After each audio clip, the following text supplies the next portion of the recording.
I fundamentally believe when you look good, you feel good. This morning I woke up, it's grey, I wasn't feeling well in the tummy, felt a bit drab. But as soon as I put on a red jacket that I love, I instantly just felt better. And I believe fashion has this transformative power that as soon as you feel good, you look good, and then you also feel better. You project more positive things. You're nicer to your friends, nicer to your family. You're nicer in the workplace. It has such a great flow-on effect. So going to the ageless effect, if we can always look good, we'll always feel good, and we'll never age. Do you think you're ever too old Yeah, to dress a certain way? I feel a lot of women think, okay, I'm too old to wear that. I always say, dress for your confidence and not your age. If you know you have good legs, don't feel ashamed that you can't wear a short skirt or short dress. Your legs are one of your best assets. Why hide them away? If wearing those denim shorts in summer makes you feel good, bloody do it. So I think we kind of were grown up with this thing of, oh, once you hit 40, you must wear knee length and all these rules. It's like, no, throw those rules out. What's a Donny Galella version of the classic black dress that's worth investing in, that's worth putting in your wardrobe, that works? I think, okay, so look black dress is going to be different for every woman and her body. Okay, so thinking about your body shape and, for example, if you're busty, you're probably going to want an open neck. Most women like a bit of coverage on their arms. Do you want it A-line? Do you want it fitted? So I won't be too prescriptive in the style because I think each woman's little black dress is different based on her body type. But a little black dress is going to get you from day to night. Obviously, if a dress has sequins and ruffles and frills, that's more nighttime. You want just a classic, simple black dress that's going to get you from daytime with a little pair of sneakers to add a pair of heels or get you to nighttime. So a little black jersey dress, for example, is perfect because it kind of moves you from day to night, lunch to dinner. If you were to splurge on these items that you've mentioned, so the blazer, the black skirt, the black pant, the little black dress, what would be the luxe, what would be the medium, and what would be the fantastic bargain but always looks great version?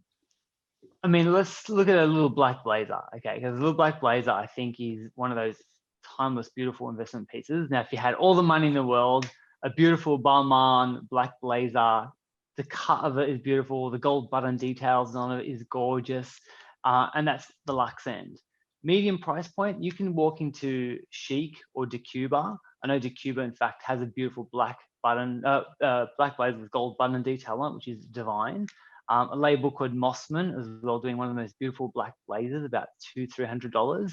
So you can, depending on what your budget's, it's out there. You've touched on some of the blacks essentials. What are some of the others in your toolkit for looking fabulous at any stage, at any age, for any occasion? So other essential items. So we've got a classic white shirt. I think that's such an underestimated classic, beautiful piece. Most people think, oh, white shirt. I don't work in an office. Why do I need a white shirt? Wrong. White shirt, beautiful with jeans, shorts, wear it open, wear it closed, wear it tied up, wear it off the shoulder. Like, you can wear a white shirt so many different ways over a swimsuit. So versatile. A trench coat. I think a trench coat is a beautiful classic piece as well, one worth investing in if you can. In a camel or in any color? I think a classic beige or like a nude color was going to go with everything. Yeah, beige, nude, absolutely. Black as well, but a classic beige you can't go wrong with. How does color work with when you're trying to make someone look more vital, more beautiful, maybe less tired? How to work out your color? I guess we generally all fit into two different spectrums. We either have warm tones or cool tones. Some people feel if you actually look at the color of your veins, if your veins look more blue, you're a cool based person. If your veins look a little bit more green, then you're a warm based person. So if you're a cool tone, think of those cool tones. Think purple, green, they're kind of the cool tones. But then you think warm, you think fire, you think red, yellow, orange, those warm tones.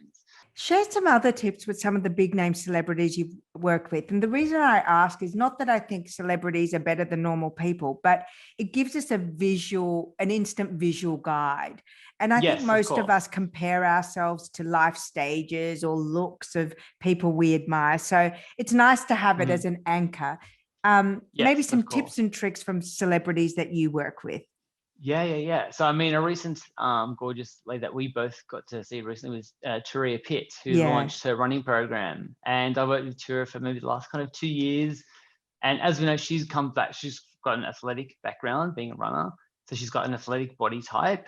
So I She's guess if you've got tiny. and she's tiny, yeah. But if you've got an athletic body type, a lot of women aren't generally very curvy. So for me, it's putting clothes on the body that create the illusion of curves.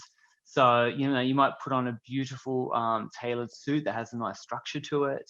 I put her in this beautiful dress, like halter neck dress, A-line, and it was quite flowy. And when it was belted, it actually created the illusion of having bigger hips and a bit of a booty. And she was like, oh, I've got like a booty in this dress. I love it. So I guess that's the whole trick with styling. It's creating the illusion of having something that we don't have. Basically, I should be called an illusionist, not a stylist.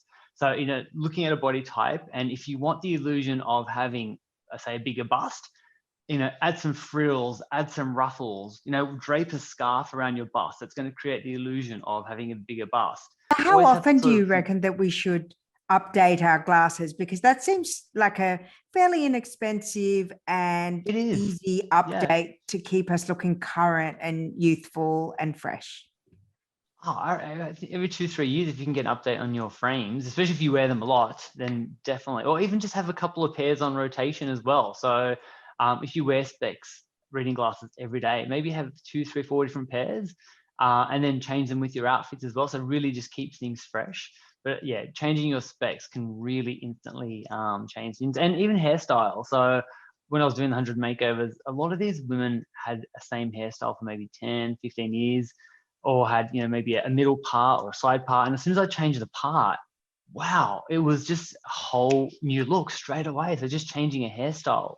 Tell us about this whole thing about jeans. So I don't know, all of a sudden the last few weeks or months, skinny jeans apparently aren't in anymore. And there was this mad panic because, I mean, we've all got skinny jeans. I think we all love our skinny jeans because they literally, they skim our body. So they're probably one of the most flattering styles for our body types.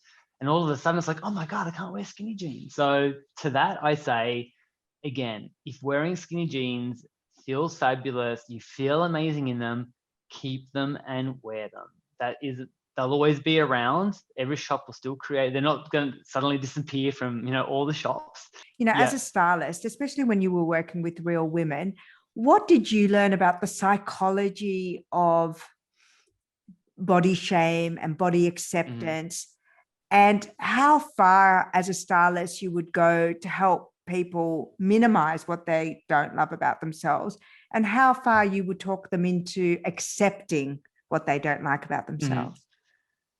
I think one of the biggest learnings, again, maybe from doing those 100 makeovers with 100 women, was women are so hard on themselves, like more than they need to be.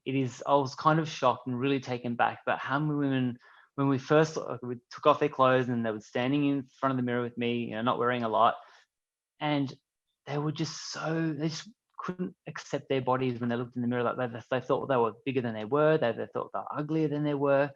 So I just want women to just not be so hard on themselves. You know, if they've got scars, if they've got parts of, you know, just embrace it all. It's all part of who you are. But of course, with modern technology these days and the things that modern technology is allowing us to do, if you want to, you know, go through any procedures or anything like that, then absolutely, because if that's going to make you feel better for doing it, 100% do it. Do you think you've got a fashion brand in you, Donny Galella? Oh, well, absolutely. So here's a little sneak peek at my perfect little black dress. So if you can see here, but the whole idea of it is it's got all this beautiful pleating and ruching detail over the tummy. Yeah, bring it closer to the camera. Yes, I can see that. I actually have a Ralph Lauren dress like that. Ah, okay. So basically, all that's going to totally hide the tummy, make the tummy disappear. So when you put on all my dresses, it's really going to help women deal with all the insecurities that they have.